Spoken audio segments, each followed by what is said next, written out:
El día de hoy nos acompaña Claudia Ariza. Claudia es gerente de proyectos en SQA y ella tiene una amplia experiencia en gerencia de proyectos. Entonces, bienvenida, Claudia. Cuéntanos un poquito de ti misma. Hola a todos, muy buenos días. Pues sí, como Sonia lo dice, ya llevo 15 años en la gerencia de proyectos y de servicios también. Eh, He pasado por muchos sectores. Actualmente ya llevo 3 años largos en temas de calidad, pero también he estado liderando proyectos de infraestructura, en el área de gobierno también, de outsourcing integral, entonces, inclusive en el sector de salud. Entonces, pues bueno, ahí han transcurrido estos 15 años liderando proyectos, conociendo de diferentes sectores, y pues hoy los voy a acompañar contándoles un poquito del tema de los indicadores, no solamente de calidad, sino pues todo lo que medimos y nos interesa ver en los diferentes sectores, ¿vale? Gracias, Sonia. Sí, como Claudia lo mencionaba, nosotros tenemos aquí cuál es el objetivo de este webinar y vamos a hablar un poco de esos indicadores porque a veces nosotros nos llenamos, en Colombia tendemos a sacar reportes de todo y entonces esos reportes inician con una buena intención. Es un reporte de cantidad de defectos. Después alguien con el tiempo, pasa el transcurrir del tiempo, dice, pero yo quiero que sea el informe de defectos por cada etapa. Y ok, uno saca el informe. Y después cada persona va pidiendo más y más cositas. Terminamos con 100 reportes que a lo mejor nadie está viendo y muy seguramente no estamos usando, no estamos usando para realmente generar valor o minimizar riesgos. Entonces, ¿qué indicadores son los que uno debería elegir? Eso tiene más de largo y ancho de lo que uno creería. Claudia nos va a estar hablando un poquito y al final nos va a dar sus tips o conclusiones de esa pregunta exactamente. Claudia, ¿yo qué indicadores debería sacar? No es tan sencilla esa respuesta. También en este webinar, obviamente, no podemos mostrar todos los indicadores de calidad que existen, pero sí vamos a dar algunos de los ejemplos de algunos de ellos y vamos a analizarlos y ver, bueno, este indicador en la realidad, ¿para qué es que me sirve? ¿Qué respuesta quiero yo responder al analizar este indicador? Y mira que ahí les voy dando clave, la clave de la pregunta original del webinar. Entonces, esta es nuestra agenda del día de hoy. Habiendo aclarado esas expectativas, demos por inicio con Claudia. Bueno, Sonia, muchas gracias. Vale, entonces vamos a empezar hablando de la importancia de las métricas y de los indicadores. Como les decía, en todos los sectores de la economía es necesario medir y comparar variables. Y por supuesto, pues calidad no es la excepción. Así como también en la invitación que tenían, como dice el nombre de este webinar, lo que no se mide no es susceptible de mejora. Pero pues algunas veces nosotros también estamos como adversos a todo este tema de que nos midan porque nos sentimos eh, que nos están revisando nuestro trabajo. Entonces, eso, exacto. Medirnos también nos trae como algunas cosas que uno dice, ay, no, no es tan chévere, no es tan chévere sentirnos medidos. Cuando hablamos de indicadores, por ejemplo, contractuales, muchas veces medirnos nos acarrea sanciones económicas. Cuando estamos hablando de los acuerdos de niveles de servicio que están incluidos en los contratos, esos acuerdos de niveles de servicio tienen de por sí unas cláusulas que también nos dicen, bueno, si tú no cumples con este acuerdo de nivel de servicio, te vamos a hacer un descuento o una multa. Entonces, hay que revisar bien cuáles son las métricas con las cuales nosotros nos vamos a comprometer. Cuando se tratan de indicadores, por ejemplo, del producto, cuando nos están midiendo en desarrollo cuántos bugs tiene el desarrollo que estoy entregando, entonces yo siento que me están auditando y me están diciendo, oiga, qué feo te está quedando tu trabajo. Pero pues, como les digo, no hay que perder de foco que lo que no se mide no es susceptible de mejora. Y muchas veces también dejamos los indicadores de lado, entonces primero hagamos el día a día, la operatividad, y no nos concentramos en este tema de los indicadores que es también muy importante y hay que darle la relevancia y como lo decía Sonia, ver qué indicadores son los que debo medir y que me van a generar valor.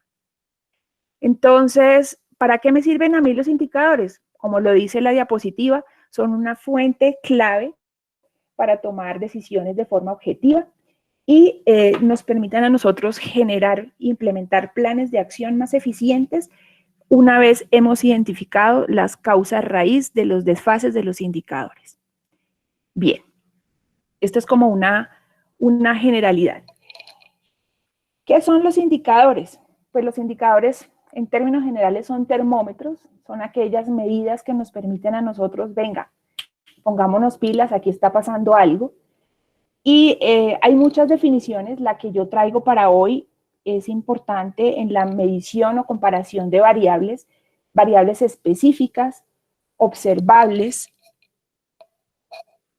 y medibles.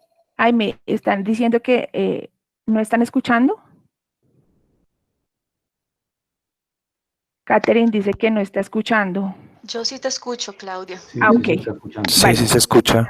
Gracias, Catherine. Entonces, revisa tu conexión. Bien, entonces decíamos que los indicadores son una comparación de variables específicas, observables y medibles, que me permiten a nosotros, nos permiten medir cambios, progresos, desviaciones frente a un resultado específico que yo quiero medir. Esta comparación de datos y variables, lo más importante es que deben generar valor para quien las está midiendo. Sonia ahora nos decía, efectivamente nos podemos llenar y muchas organizaciones quisieran poder medirlo todo y hacer como en calidad un principio de las pruebas exhaustivas. Así como no podemos hacer pruebas exhaustivas o son muy costosas, igualito nos pasa con los indicadores. Entonces debemos enfocarnos en qué variables yo quiero medir para que me generen efectivamente valor para mi negocio. Y también hay que tener en cuenta que estos indicadores son dinámicos. Quiere decir que cuando ya yo logré un nivel de madurez en esta medición, puedo decir, venga, ya voy a dejar de medir este indicador porque ya hice mis planes de acción de mejora y ya tengo mi indicador cumpliendo casi al 100 y si no es el 100%, entonces cambio de indicador. ¿Qué características tienen estos indicadores? Yo también traigo unas para que sean medibles, que sean entendibles y que sean controlables. ¿Medibles en qué sentido? Entonces vemos que hay indicadores que medimos pues numéricamente, pero también hay indicadores que se miden de forma cuantitativa y esto es a través de la observación. Más adelante vamos a ver los indicadores, por ejemplo, de servicio para calidad, cuando vemos satisfacción del cliente, eso lo medimos a través de encuestas, a través de observación, a través de la percepción del cliente. Entonces, en ese sentido, pues podemos medirlos tanto cuantitativa como cualitativamente. Entendibles quiere decir que sean reconocidos y aceptados por todas aquellas personas que los usan. Quiere decir, si yo generé un indicador y también establezco la fórmula, esa fórmula debe ser conocida y aceptada por todos los interesados del proyecto para que tengamos claridad qué es lo que estoy midiendo y si el valor que me está resultando ahí es claro para todos. Entonces se debe compartir con todos los interesados. Y controlables en el sentido de que si yo voy a la origen fuente de la base de datos de donde estoy sacando este indicador, pudiera hacer algún tipo de verificaciones y me dicen, oiga, sí, estos datos que estoy sacando, si son verídicos, si son confiables. Entonces, esas son las características que debería tener un indicador. Bien. ¿Cómo construimos los indicadores? Pues esta no es una lista, primero haz esto, segundo haz esto otro, no, es más bien de la práctica, de lo que conozco al respecto. Es importante obtener una línea base. Cuando llegamos a unos nuevos proyectos, tener esta línea base me permite a mí hacer una comparación de dónde estoy hoy y hacia dónde quiero ir.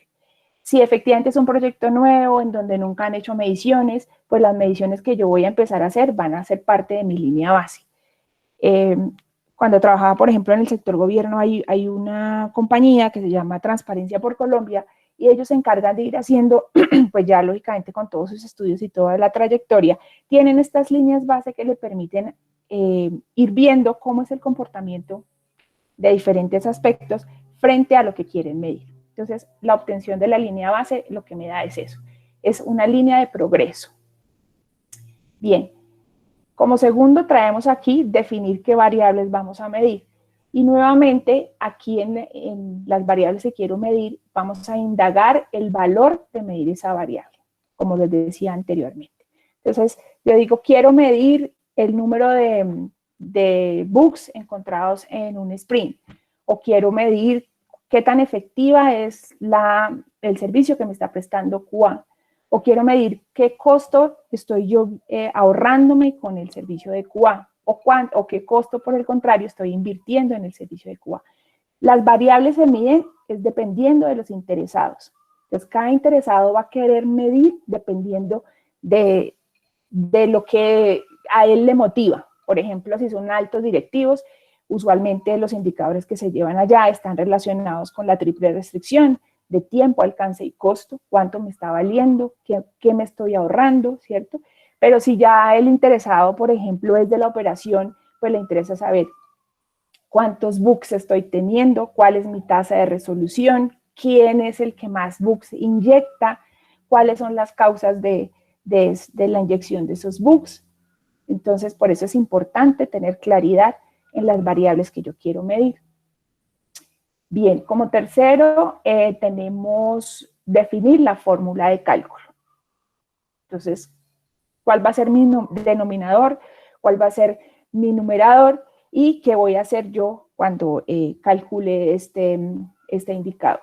Esta fórmula, porque también es muy importante tenerla clara, porque pues como les digo, para todos debe ser conocido, para todos los interesados debe ser conocido cómo estoy midiendo el indicador y todos tengamos claridad y lo aceptemos, porque pues si la fórmula no todos estamos de acuerdo, cuando se presenten los resultados es probable que sean objeto de refuta, porque me dicen, no, hombre, está midiendo como no debe ser.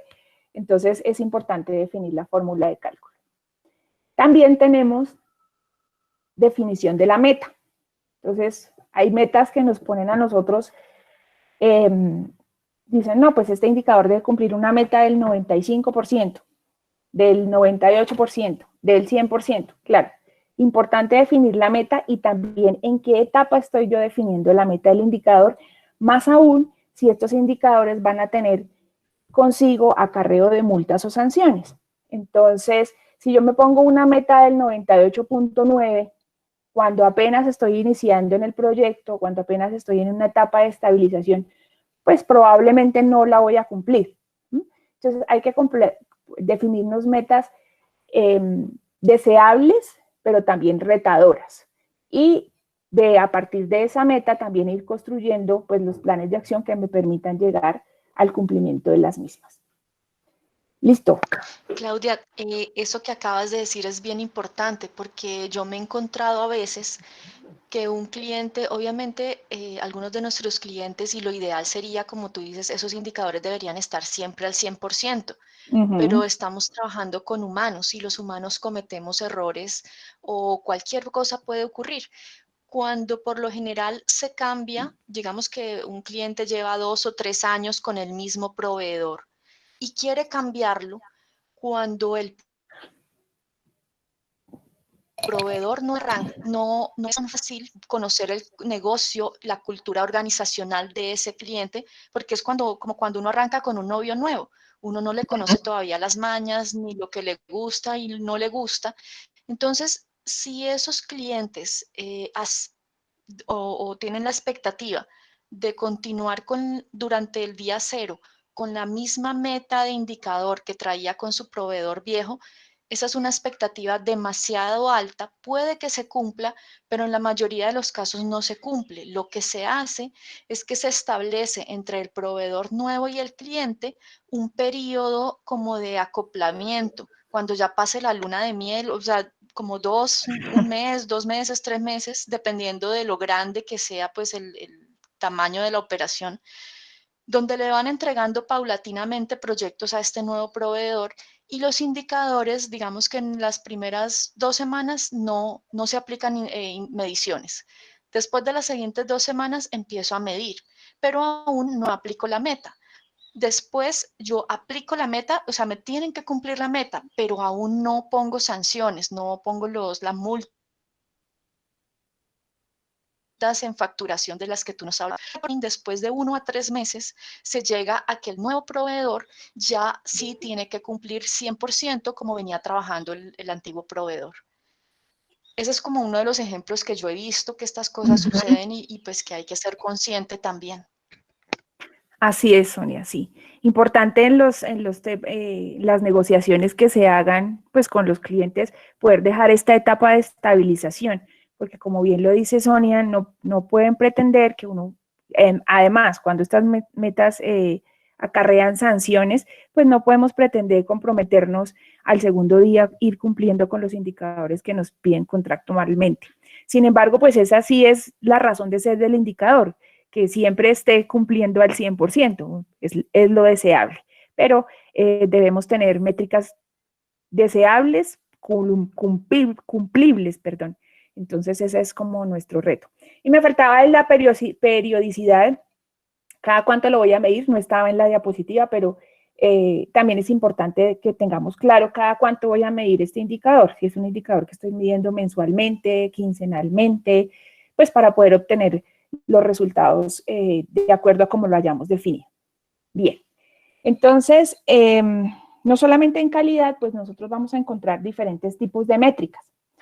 Para calidad y las que nosotros en este momento medimos en SQA, tenemos como 3 grandes focos. Entonces tenemos métricas de proceso, que son las que están encaminadas para mejorar el ciclo de vida del desarrollo del producto, usadas en ese sentido. Entonces, aquí ya vamos a ver algunos ejemplos.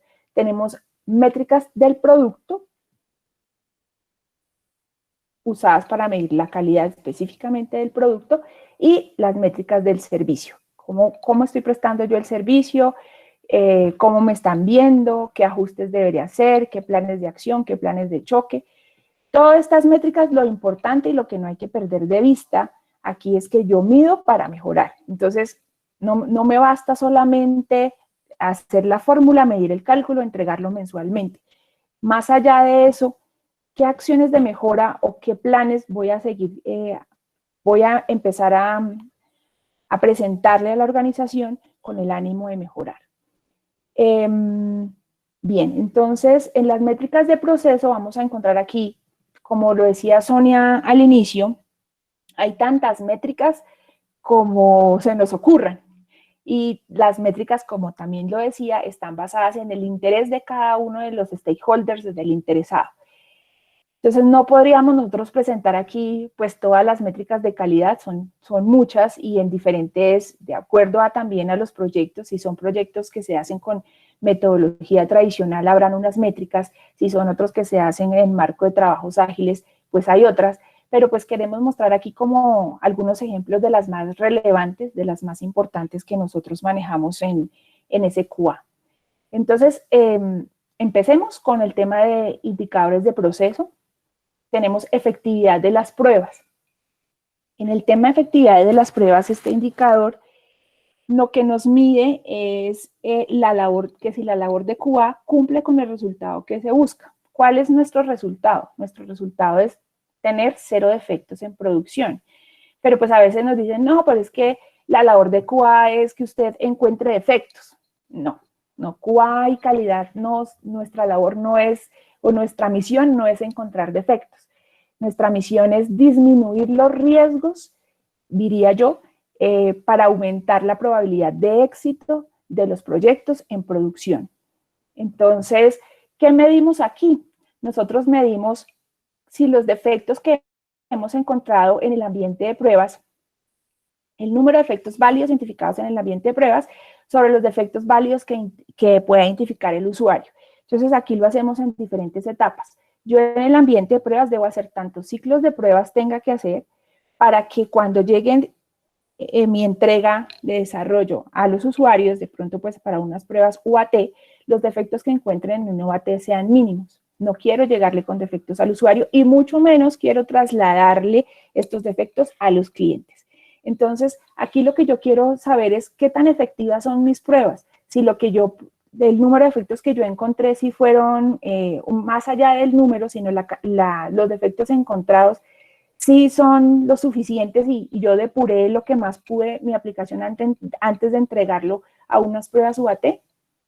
Entonces, aquí lo que estamos midiendo es efectivamente eso. Cuando yo llego y digo, no, en pruebas UAT no hubo defectos, no se encontraron defectos, quiere decir que QA está cumpliendo con su razón de ser y está minimizando al máximo los riesgos y por ende está dándole una mayor probabilidad de éxito en producción del producto que yo voy a entregarle a mis clientes. ¿Vale? Entonces, este es alguno de los que nosotros medimos. Bueno, también tenemos el de oportunidad, sí, gracias. Oportunidad de las pruebas. ¿Y eso a qué hace referencia? Es un indicador muy importante porque me está midiendo si yo estoy cumpliendo con el time to market, que es un tema muy, muy fuerte en este momento. Bueno, no solamente en este momento, pero el tema es que si yo debo salir a producción con un nuevo producto, si estoy saliendo en los tiempos en los que la compañía ha pensado salir, a veces, como dice el viejo y conocido refrán, el que pega primero pega dos veces. Entonces, por ejemplo, en el sector de telecomunicaciones, cuando hacen estas campañas, no, únete al plan familia de amigos. Entonces, todos los proveedores de servicio de telecomunicaciones tienen el mismo plan, pero quien lo ofrezca primero a los clientes, pues va a tener una mayor oportunidad de captar mayores clientes y obtener mejores ganancias. Entonces, aquí en el término de pruebas me están diciendo, en la oportunidad, me están diciendo, venga, si están cumpliendo ustedes las fechas optimistas, las fechas planeadas para que este producto sea entregado óptimamente a nuestros clientes. Entonces, yo estoy midiendo si lo que yo estimé está cumpliendo en los tiempos estimados. ¿Sí? Entonces, pruebas certificadas que cumplen con la fecha planeada sobre el total de pruebas certificadas. Aquí les estamos mostrando, como Sonia lo decía en algún momento, qué mide mi indicador, cuál es el valor que yo quiero medir, qué fórmula también es la que estoy yo proponiendo para que este indicador sea medido, esta métrica tenga valor y pues para que sea aceptada por todos. Bueno. Dale. Entonces, tenemos otro indicador de proceso que se llama la efectividad, la eficiencia de las pruebas. Y este indicador está relacionado también con el costo de la prueba. Entonces, yo estimé que para esta prueba voy a utilizar diferentes herramientas, voy a trabajar con diferentes talento humano. Entonces, si ese esfuerzo que yo estime, sí lo estoy cumpliendo dentro de lo que habíamos pactado con el cliente o de pronto por algunas circunstancias tuve que hacer algún extra esfuerzo porque me entregaron tardíamente o porque cuando hicimos herramientas o incluimos algunos aceleradores, estos no funcionaron. Entonces, aquí en la eficiencia de las pruebas estamos midiendo el costo de hacer esa prueba que logre de acuerdo a lo que habíamos acordado con el cliente. Aquí pues se plantea también una fórmula donde dice pruebas certificadas que cumplen con el esfuerzo estimado sobre el total de pruebas certificadas. Por ejemplo, esto también se mide mucho cuando los contratos le dicen a uno, usted tiene un número limitado, digamos, llamémoslo así, una bolsa de horas o un tiempo específico para realizar las pruebas. Entonces, hay que medir que efectivamente esta bolsa de horas que me dieron a mí, yo la esté cumpliendo, esté haciendo eficazmente mi trabajo, cumpliendo con el objetivo de mi prueba, pero adicionalmente ahorrando costos o teniendo mejores prácticas para tener aceleradores y poder cumplir con lo que planeamos. Es gracioso, Claudia, porque lo que yo decía al inicio no es solamente ver estos gráficos en un dashboard y decir, ah, sí, eficiencia, tengo que saberlos interpretar no solo individualmente, sino en conjunto. Porque si yo tengo un indicador de oportunidad que está cumplido al 100%, es decir, yo no perdí saqué todos los proyectos en la fecha que tenían que salir a producción, pero yo debería, ese indicador de oportunidad, revisarlo en conjunto con este de eficiencia. Si yo veo que el de eficiencia está al 70%, pero el de oportunidad está al 100%, tú nos mencionabas ahorita, ¿qué sucedió? ¿Qué pudo haber Pues sucedido? puede ser Claro. la salida a producción, pero que yo haya tenido que meter 4 analistas de pruebas más para poder salir a tiempo, y entonces eso me está generando sobrecostos. Entonces, al analizarlos en conjunto, puedo empezar a deducir cosas, y yo les pido que vayan haciendo este ejercicio de preguntarse para qué sirve este indicador a medida que Claudia nos lo sigue explicando, porque más adelante vamos a hacer un taller con ustedes. Vamos a mostrar algunos indicadores y que vamos a querer que ustedes nos vayan escribiendo en chat qué creen ustedes que sucedió con ese proyecto para que esos indicadores estén así. Continuemos entonces. Gracias, Sonia.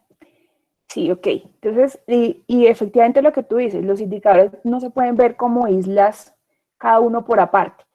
Por ejemplo, en estos tres que hablábamos de eficiencia, oportunidad, ¿y cuál era el otro? Que se me va. Eficiencia, oportunidad y efectividad de las pruebas, pues son tres indicadores que se deben mirar en conjunto. Efectividad.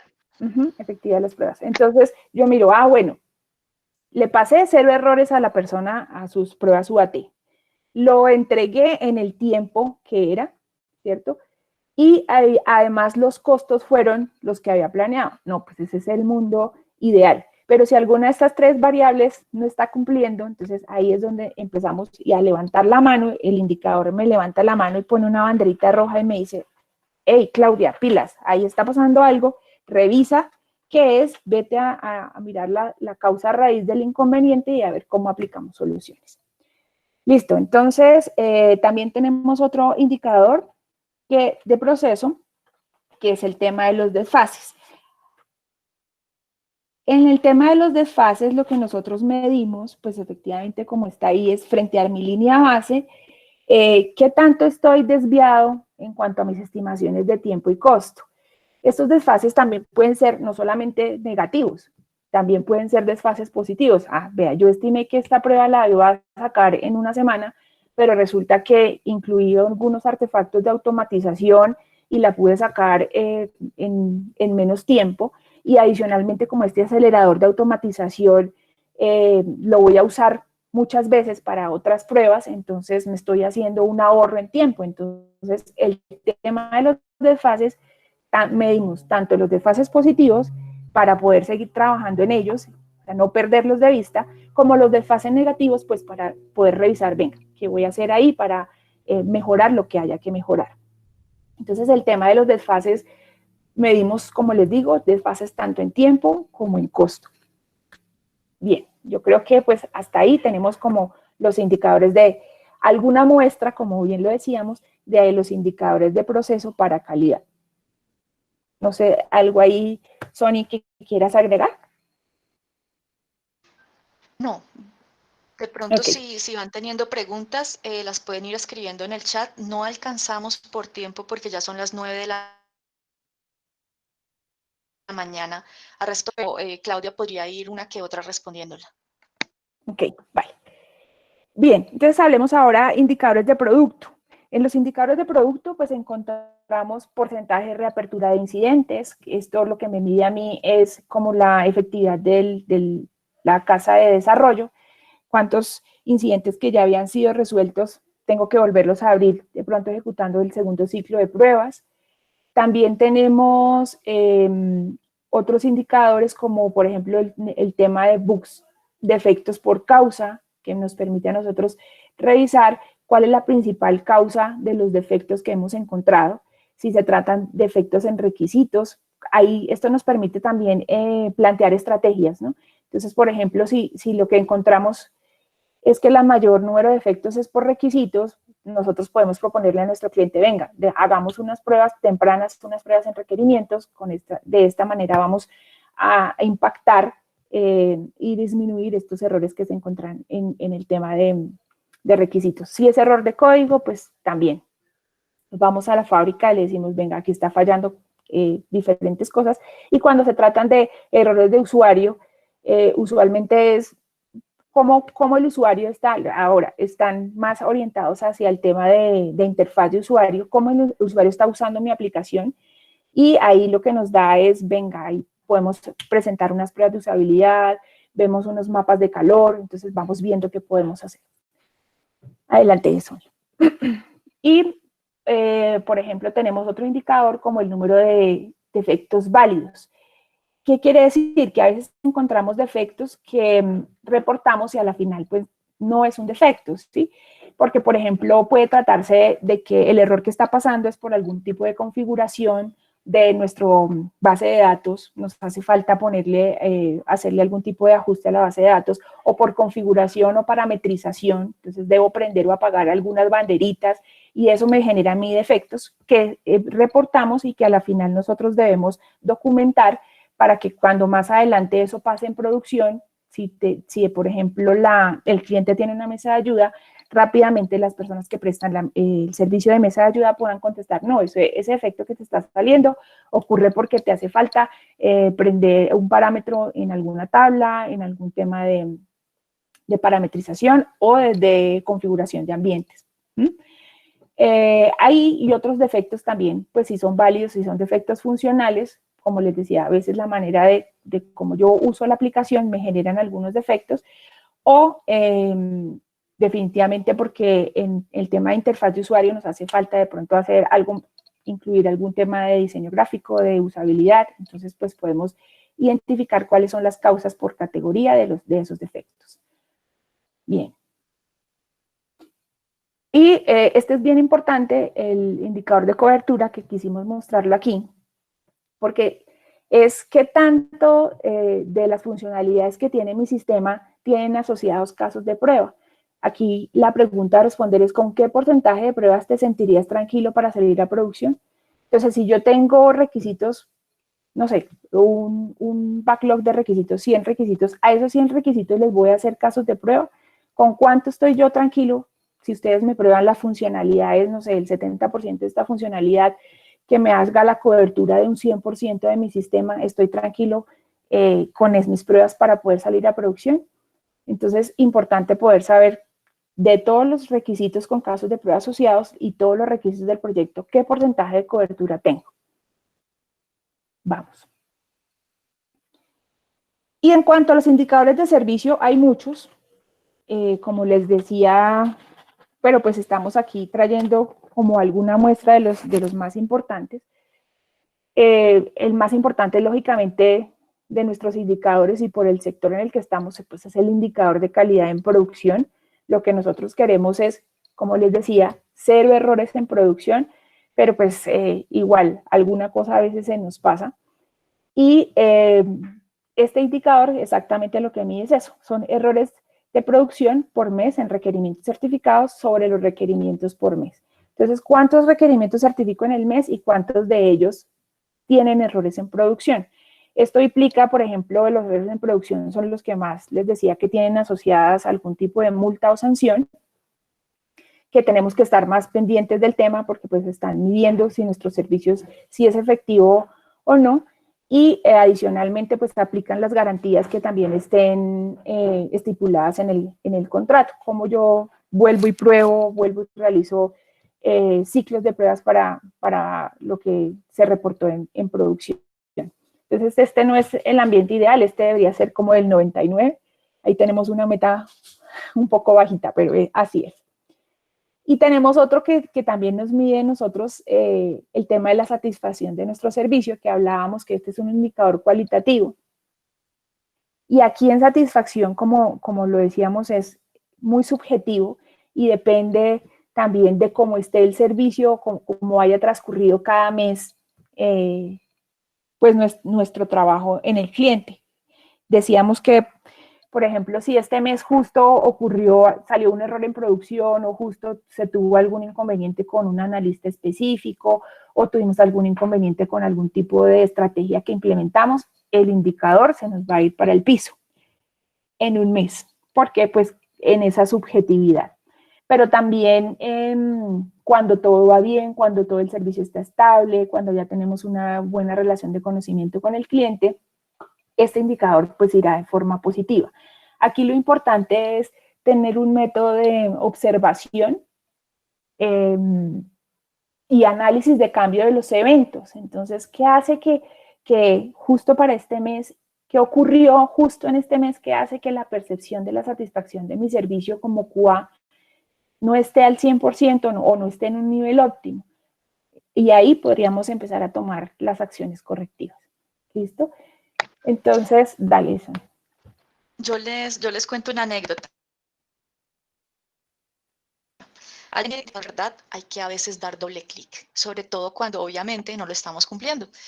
Anécdota, nosotros veníamos parecido a este gráfico, marzo, abril, mayo, todos contentos y el cliente contento con nosotros, cuando de un momento a otro esto bajó, pero horrible, hasta el 80%.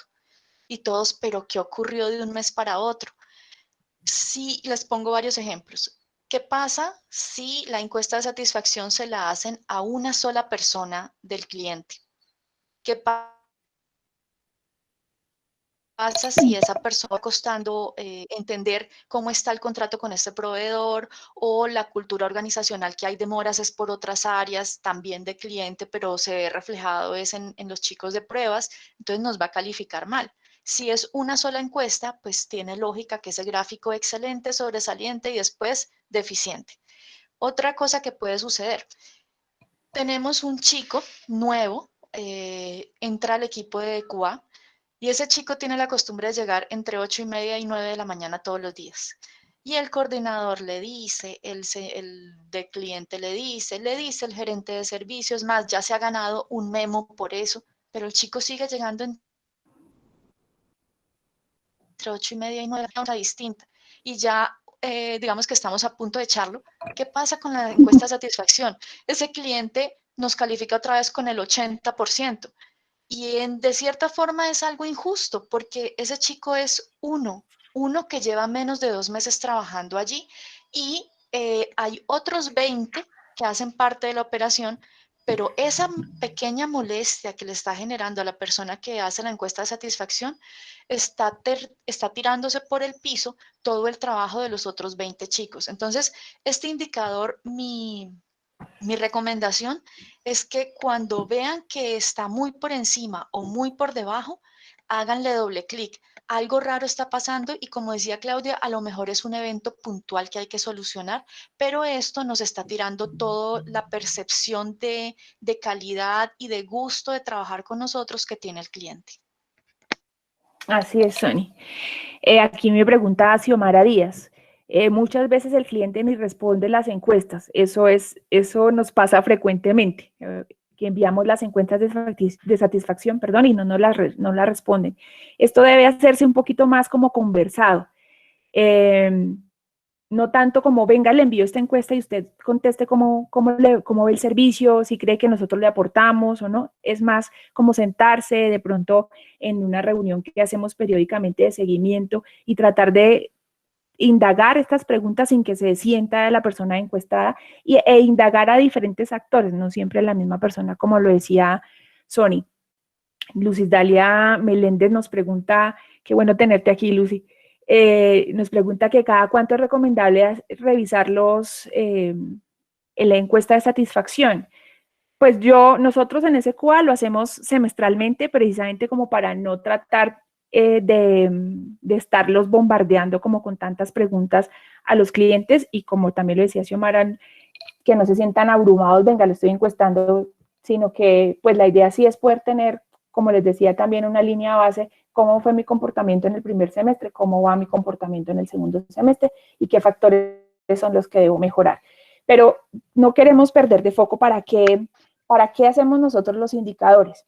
Decíamos, es para tomar decisiones y para hacer planes de acción. Entonces, a partir de estos indicadores, cuando la banderita se pone en rojo, lo que yo debo hacer es hacer el análisis de causa raíz. ¿Qué me está poniendo a mí en rojo este indicador? Entonces, hay muchos métodos para poder hacer este tema de análisis de causa raíz, como lo veíamos, hay muchos, los más usados, por ejemplo, los 5 porqués, este método se llama el niño preguntón. Entonces, ¿por qué? Para tratar de llegar a causa raíz sin descuidar también de ir atacando los síntomas mientras encontramos esta causa raíz. O también podemos hacer un análisis de espina de pescado o un análisis de observación e encontrar qué es lo que nos está pasando y atacar este punto. Bien, ¿qué tenemos más aquí, Sony, de pronto para hablar? Tenemos algunos indicadores, por ejemplo, de automatización. Siempre se marcan los de automatización, como todos los indicadores, Hagamos sí el ejercicio Claudia, sí. rápidamente. Sí, sí, sí. Entonces, por favor, todos, yo sé que algunos nos están escuchando y están trabajando al tiempo, pero regálenme 5 minutos, que esta es su pausa activa de la mañana, a las 9:16. Entonces, quiero que todos estén al tiempo. Los que quieran participar por el chat, porfa, nos van escribiendo. Claudia está leyendo el chat. Ejercicio. ¿Qué podríamos suponer si la efectividad es del 70, la oportunidad del 95, cobertura del 30 y eficiencia del 60? ¿Qué está pasando con este proyecto? Vamos a dar 5 minuticos, tic, tac, tic, tac. No, dense 5 minutos para ustedes imaginarse, solo viendo estos indicadores, que es al final lo que ve la alta gerencia. ¿Qué está ocurriendo con esto? A veces la alta gerencia puede pensar, uy, no, los de calidad son muy malos, cambie ese proveedor, mire esos indicadores. Espere, demos doble clic. Puede que el problema no sea el proveedor de calidad. Entonces, ¿qué está sucediendo? 5 segundos.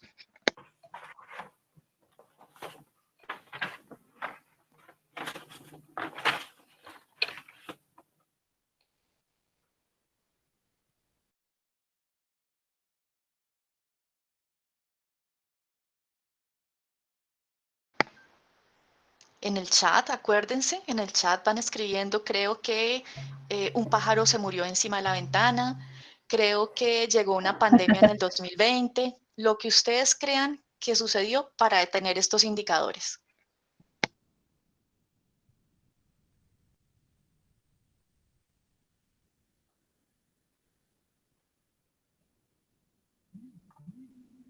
No, poco creativos estamos. Bueno, Bueno, entonces se vamos entregó con tarde. No, la ayuda. aquí Jorge me dice, Jorge Eduardo nos dice, se entregó tarde el producto a probar y se priorizaron pruebas y se aumentaron los recursos para cumplir con la fecha. Sí, efectivamente puede ser porque está diciendo que el 60% de eficiencia quiere decir que nos tocó meter ahí más personas, más manitos, entonces fue más caro. Creo que no hay seguimiento de las pruebas frente a los resultados. Es posible que no se cuenten con algunos recursos, dice Jimena. Y Diego dice, se colocaron recursos de más para cumplir con la tarea. Sí, efectivamente, eso pudo haber pasado, porque pues vemos que la eficiencia está bien baja. Ok, Aunque hay más recursos, la cobertura no es óptima. Ok, muy bien. Muchas gracias por participar. A ver, una ayudita entonces, Sonia. listo. Entonces veamos lo que Claudia y yo dijimos, bueno, esto podría suceder. La prueba junior de menos de 2 meses de experiencia está solo en el proyecto en un contexto de negocio que nunca había trabajado. ¿Cómo me doy cuenta con estos indicadores de esta posible causa, Claudia? ¿En cuál? Bueno, porque pues ahí me está diciendo la efectividad de mis pruebas solamente está siendo de un 70%. Es probable que esta persona no conozca muy bien del producto ni del negocio como tal, entonces no está pasando por todas las variables o no está ejecutando la cantidad de ciclos de pruebas que necesita para que tenga una efectividad mayor. Sin embargo, sí está cumpliendo con la oportunidad porque pues está cumpliendo con los tiempos establecidos. Sin embargo, su cobertura, debido a esto mismo, a su falta de conocimiento o a que pronto está solo, no tiene a quién preguntarle, pues no está siendo tan amplia. Y tema de eficiencia, puede ser que hayamos contratado un recurso costoso, ¿sí? Aquí por eso tenemos que suponer y decir, bueno, lo que ustedes me decían ahora aquí en el chat, pudo haber pasado esto. Bueno, ¿qué otra cosa pudo haber ocurrido? El desarrollador entregó un producto de forma parcial y no maneja bien el versionamiento. Exacto. Puede haber pasado que yo estoy probando en una versión y cuando la están poniendo, por ejemplo, en pruebas UAT, salen demasiados errores, entonces mi eficiencia está siendo baja porque no es la versión que están entregando. Y cuando me entregan de forma parcial, pues lógicamente mi cobertura en temas de pruebas, pues es más reducida. Eso puede estar pasando. Bueno, Vale, Sonia. nosotros aquí teníamos, para continuar con el tema, lo que eran indicadores de calidad.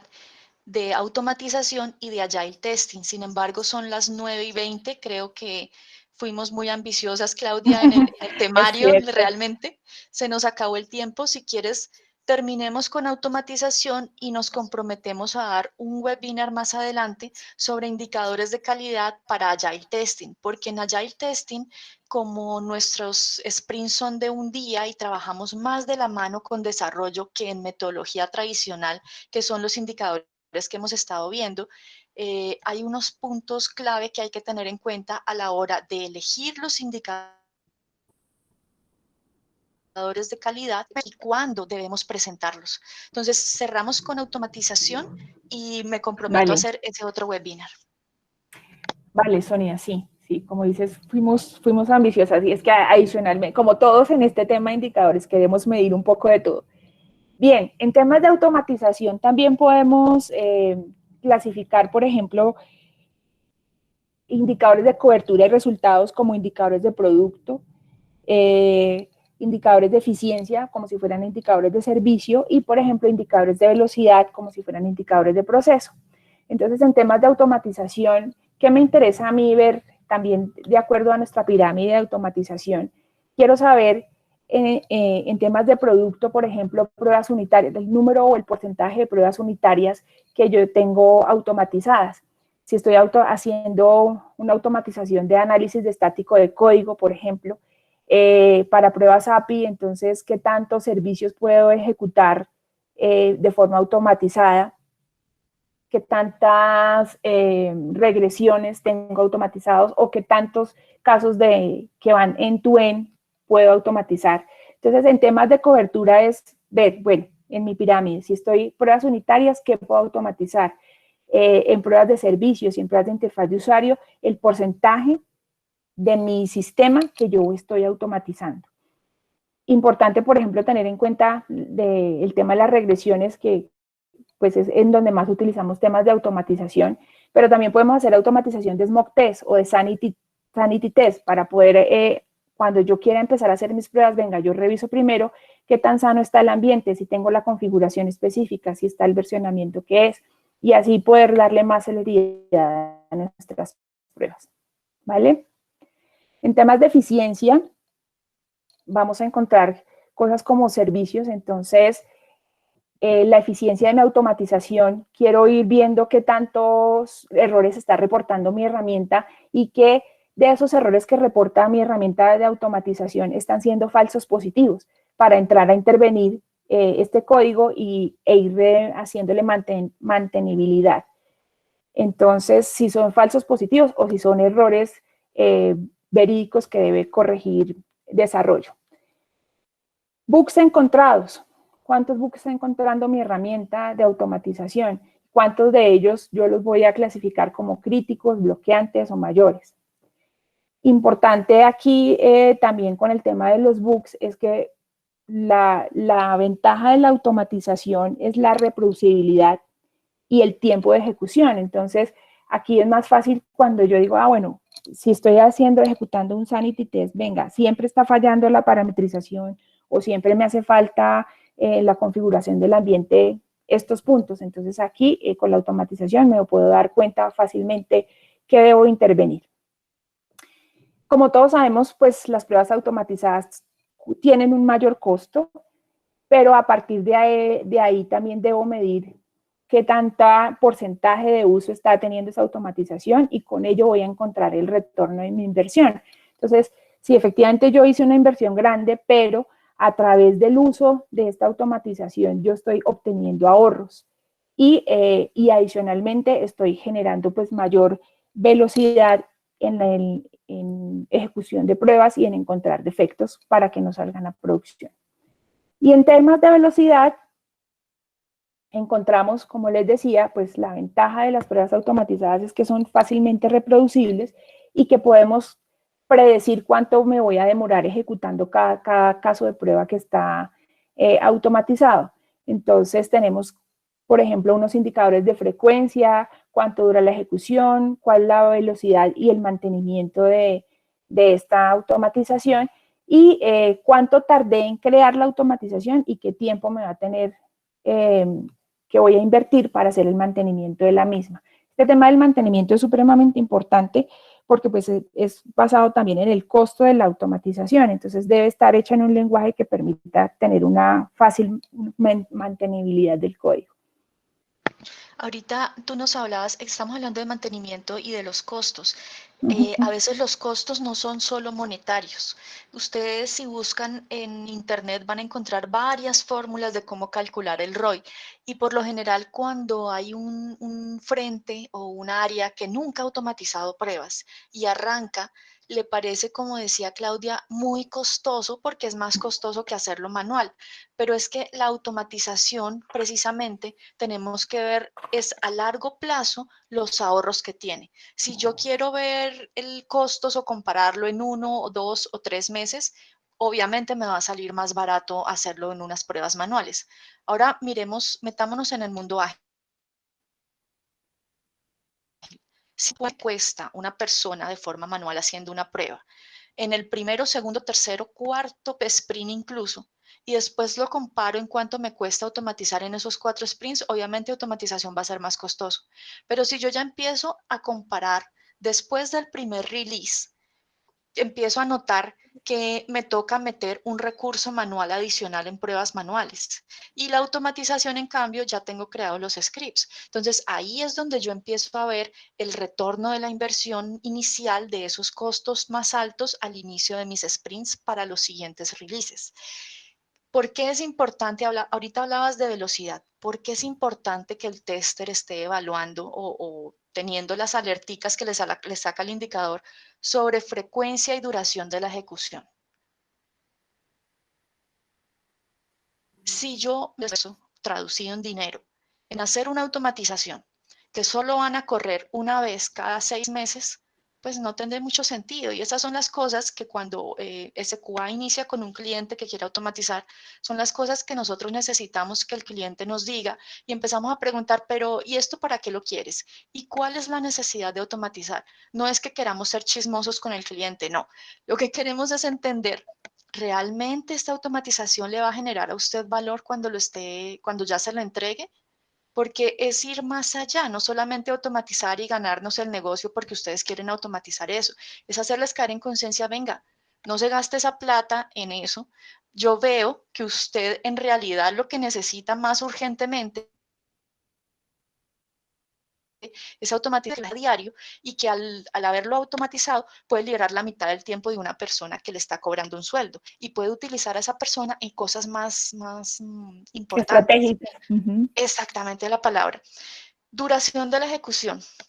Digamos que yo soy el automatizador y yo arranqué, hice mi automatización, mi script, y mi script duraba 1 hora. Y esto de cierta forma es una anécdota mía real. Yo empecé haciendo un script, duraba 1 hora. Después, con el transcurso de 2 años, me le empezaron a cargar arandelas y entonces se prendía un mico de un dedo, del pulgar, otro se prendió del meñico, otro me quedó en el hombro, a mi pobre script. Y le empezaron a meter. Llegó un momento en que ese script demoraba 4 horas en ejecutarse. Wow. Y eso tenía que ser en horario no productivo. Entonces ya esa automatización se volvía inviable. Entonces también es, venga, espere un momento, ¿por qué le quiere prender este mico a mi automatización? ¿Cuál es el objetivo? Mejor hagámoslo de otra forma y es estar haciendo pendiente de hacer ese mantenimiento del que nos hablaba Claudia. Uh-huh. Vale, Sony.